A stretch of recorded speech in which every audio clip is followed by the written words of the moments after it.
Hi students, मैं MD सिकरुल्लाह जकी आपका AD media में स्वागत करता हूं। उम्मीद करता हूं कि आप लोग अच्छे होंगे। आइए स्टूडेंट, हम लोग क्लास 9 की केमिस्ट्री के चैप्टर, सबसे important chapter atoms, molecules and ions पर डिस्कस करते हैं। एटम्स,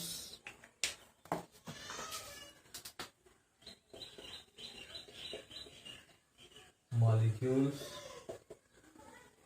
एंड आयंस पे स्टूडेंट डिस्कस करते हैं। ओके स्टूडेंट्स, आइए इस पर हम लोग बात करते हैं। एटम्स, मॉलिक्यूल्स एंड आयंस पर हम लोग डिस्कस करेंगे। उससे पहले हमें चीज जानना होगा स्टूडेंट कि देखते होगे आप बहुत सारे कंपाउंड को, है ना, या मॉलिक्यूल को। जैसे आपने देखा होगा कैल्शियम ऑक्साइड, है ना, आपने देखा होगा कार्बन डाइऑक्साइड, आपने देखा होगा वाटर, है ना। क्या मतलब है इसका, मतलब है ना, क्या ये लोग ऐसा ही हुआ होगा कि कैल्शियम उधर रहा होगा, ऑक्सीजन उधर से आया होगा, दोनों मिल गया हो गया, बन गया कैल्शियम ऑक्साइड, है ना। कार्बन आया, ऑक्सीजन आया, मिल गया हो गया कार्बन। नहीं, ऐसा नहीं है ना। जिस तरीके से आप हिंदुस्तान के अंदर रहते हैं, भारत में रहते हैं, इंडिया में रहते हैं, तो आपको हिंदुस्तान के इंडियन कॉन्स्टिट्यूशन को फॉलो करना होता है ना। तो उसी तरीके से क्या कहते हैं, जो दो एलिमेंट्स या दो एटम्स आपस में कंबाइन होते हैं तो उन्हें भी कुछ रूल रेगुलेशंस फॉलो करने पड़ते हैं। ओके स्टूडेंट, तो उसी रूल रेगुलेशंस को हम लोग क्या कहते हैं, लॉज ऑफ केमिकल कॉम्बिनेशन कहते हैं। किसे क्या कहते हैं, उसको लॉज ऑफ केमिकल कॉम्बिनेशन कहते हैं। ओके स्टूडेंट, है ना।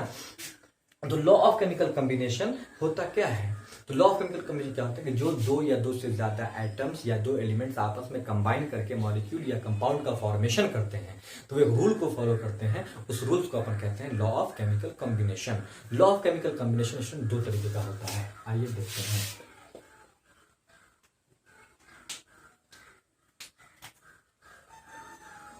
Law of chemical combination. Law of chemical combination students क्या होता है, एक तरीके का होता है, दो तरीके का होता है। एक होता है students law of conservation, law of conservation of मास और मैटर, ये क्या होता है स्टूडेंट, सबसे पहले देखिए law of conservation of mass. ये कहता है law of conservation of mass students, ये कहता है कि according to this law there is no detectable loss और गेन, है ना, in total mass of a substance during chemical reaction, है ना। कह रहा है क्या, केमिकल रिएक्शन के दौरान, है ना, सब्सटेंसेस के मास में कोई चेंजिंग नहीं आएगी, है ना, कोई लॉस नहीं होगा, है ना। तो अब सवाल ये है सर केमिकल रिएक्शन क्या होता है, तो केमिकल रिएक्शन क्या होता है, देखो सर, केमिकल रिएक्शन वो प्रोसेस है, chemical reaction are the process in which two और more new substances combine to form a new substances with new properties, है ना। जब दो या दो से ज्यादा नए सब्सटेंस आपस में कंबाइन हो, कंबाइन करने के बाद नए सब्सटेंस का फॉर्मेशन हो, तो उसे क्या कहते हैं, केमिकल रिएक्शन कहते हैं। जैसे स्टूडेंट, आप और आपके दोस्त दोनों पहले एक दूसरे के लिए क्या थे, नए थे, दोनों आपस में कंबाइन किए, एक नई चीज बनी, दोस्ती, दैट इज केमिकल रिएक्शन, है ना। तो केमिकल रिएक्शन में स्टूडेंट जो पार्टिसिपेट करता है उसको क्या कहते हैं, रिएक्टेंट कहते हैं, और जो फॉर्म करता है उसको प्रोडक्ट। जैसे देखें स्टूडेंट, मान लीजिए कि अगर आप क्या है कि दोस्ती बनाते हो, तो ए और दूसरा लड़का है बी, दोनों ने मिलकर दोस्ती बनाया ए बी, तो इस केमिकल रिएक्शन में हिस्सा कौन लिया, ए बी, तो ए बी हो गया स्टूडेंट रिएक्टेंट, क्या हो गया, रिएक्टेंट, और ए बी क्या हो गया, ये प्रोडक्ट, क्या हो गया स्टूडेंट, प्रोडक्ट, है ना, product. I hope you are getting my point students. Okay students, तो ये हो गया प्रोडक्ट। तो आइए स्टूडेंट देखते हैं law of conservation of mass में कहता क्या है कि total mass of reactant is equal to total mass of product, यानी केमिकल रिएक्शन के दौरान मास में कोई चेंजिंग नहीं आएगी। यानी कहने का ये मतलब है स्टूडेंट कि अगर कोई ए है, कोई एलिमेंट, कोई दूसरा बी है, दूसरा कोई सब्सटेंस, और मिलकर के ए बी बनाता है। मान लीजिए कि इस रिएक्शन में ए का स्मॉल ए ग्राम है और बी जो है वो बी ग्राम है, और टोटल मिलाकर के जो मास होना चाहिए वो कितना होना चाहिए, ए प्लस बी ग्राम होना चाहिए, है ना। यानी ये दोनों में कोई चेंजिंग नहीं आएगी। ये है law of conservation of mass students. Okay, दूसरा होता है इसका law of constant proportion, law of, अच्छा student, law of conservation of mass किसने दिया था, एंटवाइन लेवाइजर ने, है ना, एंटवाइन लेवाइजर ने इसको डिफाइन किया था। आइए, law of constant proportion, constant proportion, ये क्या होता है, देखिए स्टूडेंट, देखें, है ना, कह रहा क्या है कि इसकी डेफिनेशन कहता है, लिख लें आप कि all pure specimens of the same compound, all pure specimens of the same compound always contain the same element combined together in the same proportion by weight। कह रहा है क्या स्टूडेंट कि लॉ ऑफ कांस्टेंट प्रोपोर्शन ये कहता है कि जो कंपाउंड या जो मॉलिक्यूल जिस एटम के साथ मिलकर के बना है हमेशा उसी के साथ मिलकर के बनेगा, और उनके मास का रेशियो क्या होगा स्टूडेंट, प्रोपोर्शन होगा।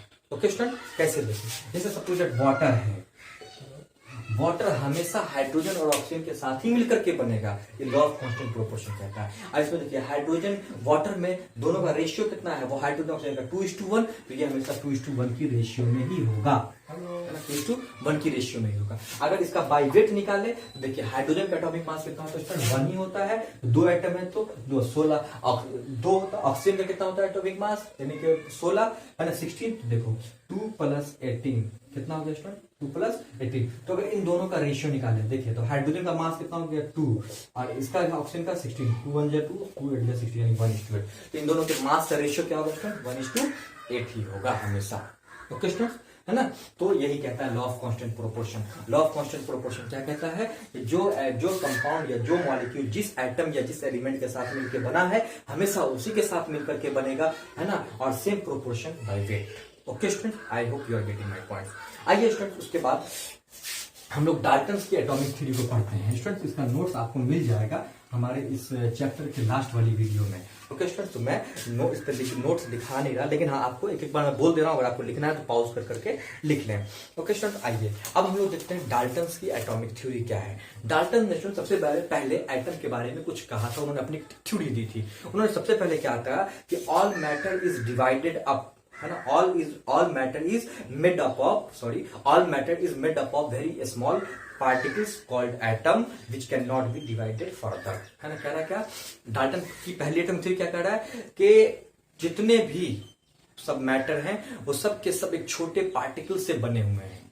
जितने भी मैटर हैं, मैटर किसे कहते हैं, जो क्या है, मैटर क्या है, वो एक ऐसा सब्सटेंस जो क्या हो, जिसका कुछ वजन हो, वो स्पेस ऑक्युपाई करता हो, उसे मैटर कहते हैं। एयर, इसका वजन है, स्पेस ऑक्युपाई करता है, मैटर है। ये मार्कर स्पेस ऑक्युपाई करता है, वजन है, मैटर है। तो कह रहा है हर मैटर एक छोटे से छोटे पार्टिकल से बना हुआ है, उसको एटम कहते हैं। और साथ में ये कहते हैं एटम को डिवाइड नहीं कर सकते, एटम को डिवाइड, मतलब इतना छोटा पार्टिकल से कि एटम को आप डिवाइड नहीं कर सकते। ये डाल्टन साहब कर रहे हैं, ठीक है। ये पहली थ्योरी थी डाल्टन की। ओके स्टूडेंट्स, दूसरी ये थी कि atoms can not be created not be destroyed by any chemical process. वो कह रहे हैं कि एटम्स को ना तो बनाया जा सकता है ना बिगाड़ा जा सकता है किसी भी केमिकल प्रोसेस के जरिए, है ना। तो लिख रहे हैं and atoms can not be created not be destroyed by any chemical process, atoms are indestructible, है ना। एटम्स को ना तो बनाया जा सकता है ना बिगाड़ा, ये दूसरी थ्योरी है डाल्टन्स की। तीसरी ये है उनकी कि ऑल द, लिख लें आप, all the atoms of a given element are the same, है ना। All the atoms of the given element are the same, that is, है ना, identical in size mass chemical property, that is identical, है ना, identical in size mass chemical. कह रहा क्या कि एक एलिमेंट में, डाल्टन क्या कह रहा है, एक एलिमेंट्स में जितने भी एटम होंगे उन सब का मास, उनका साइज, उनकी केमिकल प्रॉपर्टी सब एक जैसी होगी। मतलब ये एक डॉक्टर्स का बेटा डॉक्टर्स ही बनेगा, एक चोर का बेटा चोर ही बनेगा, वो डॉक्टर नहीं बन सकता। ये कहने का मतलब है ना, कि एक एलिमेंट्स में जितने भी एटम होंगे वो सबके मास, उन सबके साइज, उन सबके केमिकल प्रॉपर्टी सब सेम होंगे। जैसे देखो ऑक्सीजन का मैं थोड़ी देर के लिए मान लेता हूँ, ऑक्सीजन एलिमेंट का सिंबल ऐसा होगा, तो हर ऑक्सीजन के हर एटम का साइज ऐसा ही होगा, ये कहने का मतलब है, ठीक है। अगर इनका मतलब थोड़ी देर के लिए मान ले, इतना बहुत ज्यादा हो जाएगा, ये 1 ग्राम है, तो इसका भी 1 ग्राम होगा, इसका भी 1 ग्राम, सबका 1 ग्राम होगा, ठीक है स्टूडेंट्स। ये है उनका कहना। दूसरा उनका ये कहना है ना,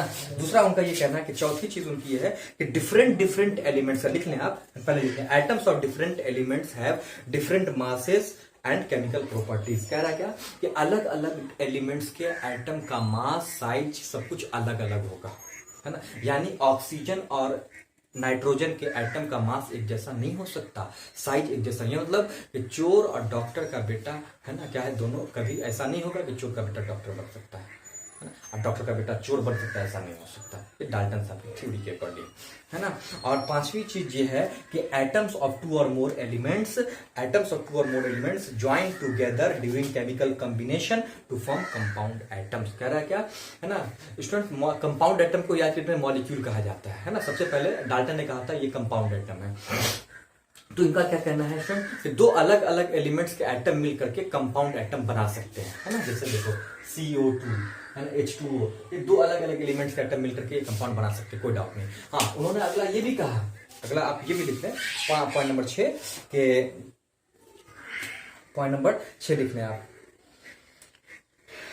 के लिखें, during chemical combination atoms of different elements combine in simple numerical ratio. कह रहा है क्या कि केमिकल रिएक्शन के दौरान, केमिकल कॉम्बिनेशन के दौरान दो अलग अलग एटम्स जो आपस में कंबाइन होंगे तो उनकी न्यूमेरिकल रेशियो क्या होनी चाहिए, उनकी रेशियो क्या होगी, न्यूमेरिकल होगी।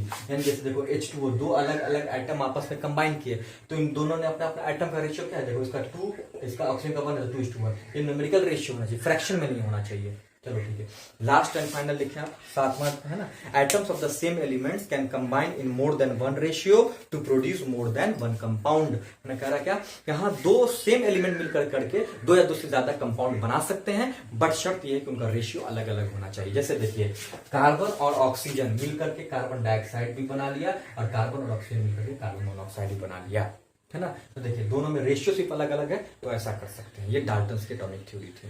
इनका ड्रॉबैक क्या था स्टूडेंट्स, देखिए इनका सबसे मेजर ड्रॉबैक ये था, इनका ड्रॉबैक ये था कि इन्होंने कहा था कि भाई एटम्स को डिवाइड नहीं किया जा सकता। एटम्स को बाद में फर्दर डिवाइड कर दिया गया, है ना। वो क्या कहते हैं, 3 फंडामेंटल पार्टिकल्स में, इलेक्ट्रॉन, प्रोटॉन और न्यूट्रॉन।